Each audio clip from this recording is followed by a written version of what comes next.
Those who choose to study follow one or two or many of many more paths.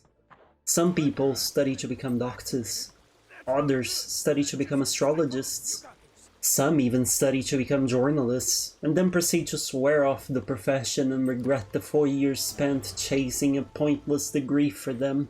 Totally not speaking from experience here. The maddest among us study just for fun. But the transcendental minds that walk our good earth, those study to escape. Now I hear you asking, escape what? Yourself? Your past? Mobsters who are looking for payback because you got romantically involved with this big boss's son? All really good guesses, but no. These folks study to escape rooms. Curious about how that works? Well, then join the Escape Academy with me. This is a first-person / visual novel experience. It's kinda akin to the Zero Escape series gameplay-wise if you've played that, except you have free movement in your 3D first-person environment. Oh, and all of this can be played in co-op, which is precisely what I did. Just, if you see in the footage some second person walking around. I'll talk about how that went soon enough. The main half of this experience, and the one you'll probably be playing this for, is the escape the room side of things. It works as you would expect. You'll have a set goal that you must accomplish before time runs out, which you do by completing all puzzles within the room / area. Despite the genre being called Escape the Room, you're not always stuck in a room and trying to leave, which is why I said goals. I know, what a scam, right? Sometimes you will be poisoned and have 15 minutes to get an antidote. At other moments, you will have to defuse a bomb before it blows up half the academy, killing a bunch of people. And yes, sometimes you will be stuck in a room. A slowly flooding one that you have to escape before you drown, but still, let's focus on the stuck in the room part. Can you tell this isn't the safest academy in the world? I mean, I would understand exposing a second-year student to lethal exercises, but a first-year? Madness, I tell ya. And yes, you do get safe missions like mix the perfect milkshake to be allowed out of the room, but those don't fit my narrative, so I'm choosing to ignore them. The puzzles are mostly solid and require some really cool out-of-the-box thinking at times. Minor spoilers, but to illustrate my point, one that had me stuck and that I grew to enjoy was one that you had to guess a serial number from a riddle of sorts. Parts of it said S plus 2, 4, 6, 8, 10, 12 and more, and we were trying so hard to complete the sequence and work out what S meant, before we realized that the math angle, which we're conditioned to think of, was completely wrong. It was only when taking a step back and noticing that those are even numbers that things became clear. S plus even equals 7. The sort of puzzle I just mentioned is quite abstract, but not all of them are like this. Some are more straightforward, some require this more out-of-the-box thinking. I did really enjoy the mix though. And if you get too stumped, don't worry. There is a hint feature, and I'm sure you can find walkthroughs online too if you prefer to go that route. But I have to say, my partner and I had a blast trying to work things out ourselves. Sometimes we'd be stuck for 10 minutes, barely ever, but it still happened. And the feeling of finally figuring out the answer was just pure bliss. After each escape segment, you also get a couple of really cool and neat features. Those are a letter grading ranging from I think D to A+, and an overview of how well you did with each individual puzzle. Said overview is pretty neat. It marks the time you completed each puzzle, then outlines the step to solve it, and shows how fast you did each step. If you're not very clear on how you solved something, this feature really lays out the solution for you, which is awesome. I've never seen this in an Escape the Room game and I absolutely love it. As for the grading, it goes as such. You get A+ if you finish under a certain time and A if you finish within the time limit. If you fail, you get the choice to gain more time at the cost of a letter in your grade.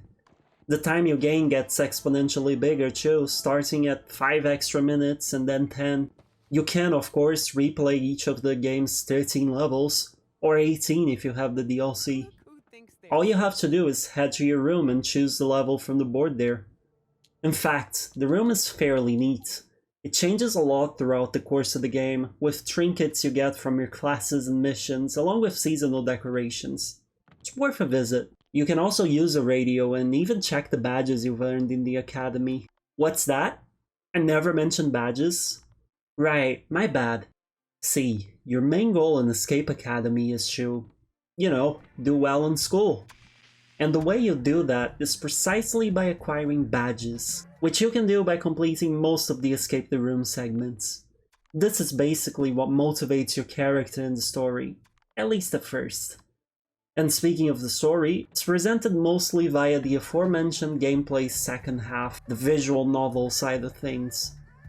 In between missions, you're tossed in an overworld map that allows you to choose your destination. The next escape segments have a key icon on them. If you see a person icon, that means you can trigger extra dialogue. As for just a circle, that means there's nothing there. Well, aside from your room as I explained above. It always shows a circle, but it has utility. The dialogue works exactly like a visual novel would, which is why I call it that. You have sprites of the characters talking over a static background, and they can even have different poses depending on what is being said.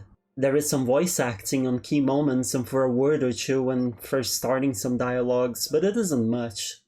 What is there is still really nice though. And if you're not a fan of reading in visual novels, don't worry, there really isn't too much dialogue. It's a visual novel in presentation, but absolutely not in length. In fact, the game itself without the DLC took us around 4 hours and 30 minutes to beat. Aside from talking to people, you can also interact with objects in a given map via point-and-click style gameplay. You get some quality puns doing that, so I recommend it. The quality of the story is alright, nothing special either. It did keep me intrigued and surprised me with a plot twist though, which I always appreciate. But if you do get the game, it will definitely be for the Escape the Room segments, which are really good. Well, that and potentially the co-op. You can play through the entire game with a partner, either via online co-op, split screen, or remote play together on Steam. The game works really well with 2 people, and some characters even react to the fact that it's co-op on the story, like the headmaster saying something like being excited to have 2 new promising students. If playing online, you can also choose to just view your screen or view yours and your partner's screen via split screen, which is an incredible feature. It really helps during puzzles. I will say though that the point-and-click gameplay especially doesn't work too well with co-op, as if player 1 clicks something, it also clicks it for player 2, which resulted in us trying to click different things all at once and a bunch of stuff happening on camera. Visual novel segments, however, wait for both players to finish clicking through dialogue to continue the game, which is neat. As for other aspects, the game has decent graphics and good illustrations for the visual novel bits. The soundtrack is also decent, and the sound design complements the puzzles by giving you helpful ding sounds every time you get a puzzle right. That being said though, not everything is great. While the game ran fine FPS-wise, it did crash 3 times for us, and we had to fully restart the game to get it to work again. Thankfully though, the game autosaves and we lost no progress, as it always happened right after an escape segment. We also faced some desyncing issues in co-op, with this specific part showing a window in my room, while her room, which is theoretically the same as mine, mind you, had no window, as you can see on the back of this picture. Despite the issues though, we still had a really fun experience together, and it was one of our favorite co-op games this year. If you're into Escape the Room games, and especially if you have a partner to join you, then I highly recommend this title. But if you usually play alone, no worries, as this is a solid experience either way. If you do pick up the game, do let me know how you like it. And that's it! Now for the fun YouTube stuff. If you liked this video, if it was useful to you in any way, please do leave a like and subscribe, as it really helps out my channel. But above all else, leave a comment if you feel like it, as I love hearing from all of you. And if you're interested in the game, check the description to find a link to it on Steam. Thank you so much for watching, and I'll catch you hopefully on the next one. Bye!